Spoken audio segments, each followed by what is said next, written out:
I was the eldest daughter of the Shadow Wolves pack. Anyone who married me would gain the full support of Shadow Wolves. Every wolf in the pack knew that Ryan Trivett and I had grown up together, practically destined for each other. I'd been infatuated with him for as long as I could remember. In this life, though, I didn't choose Ryan. Instead, I ended up with his uncle, Lucas Trivett. Why? Because in my previous life, I had been married to Ryan for 5 years, and he had never touched me. I used to think he had his reasons, some secret burden he couldn't share. But one day, I accidentally stumbled into the hidden chamber behind our bedroom. There, I saw him pleasuring himself to a photo of my cousin. That was the moment I realized the truth. He never loved me. He had only ever used me. Now, with this second chance at life, I had decided to let them have each other. But when I walked down the aisle in my wedding dress toward Lucas, Ryan completely lost it. The day after our engagement was finalized, the Shadow Wolves celebrated the annual Full Moon Festival, a grand event for the pack.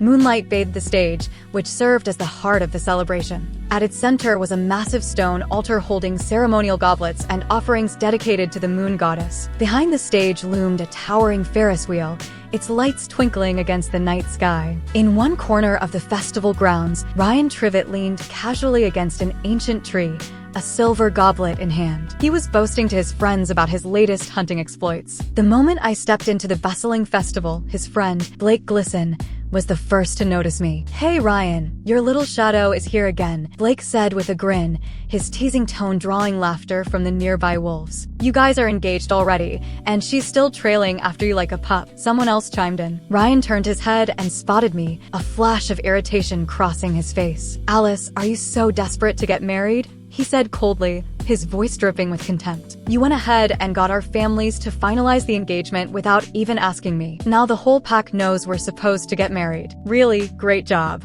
His scornful words stung, but I quickly steadied myself, lifting my chin to meet his golden gaze. "Ryan, I didn't need your permission," I said firmly, my voice steady, "because I'm not marrying you." The crowd fell silent for a moment before erupting into laughter. Blake laughed the hardest, doubling over as if he couldn't breathe. "Ryan, you'd better sweet-talk your little fiancée before she pulls another stunt to get your attention." Ryan's expression darkened, his eyes narrowing as he stared me down. His voice dropped, laced with barely restrained anger. "Alice, what is this? Some new tactic to play hard to get?" he hissed. "If you're marrying into my family, who else could you marry but me? And don't forget, you've been saying you'd marry me since you were a kid. The entire pack already considers you mine." He stepped closer, leaning in until his breath brushed my ear. His voice dropped to a dangerous whisper, carrying the threat of a predator. "As for the wedding, I can give you the grand ceremony you've always wanted. But the mate bond? That's reserved for the one who's truly mine." I stared at him in shock. In my past life, Ryan had obediently followed the family's arrangements. We had completed the mate bonding ritual and gotten married without a hitch. Could it be he had also been reborn? Before I could press him further,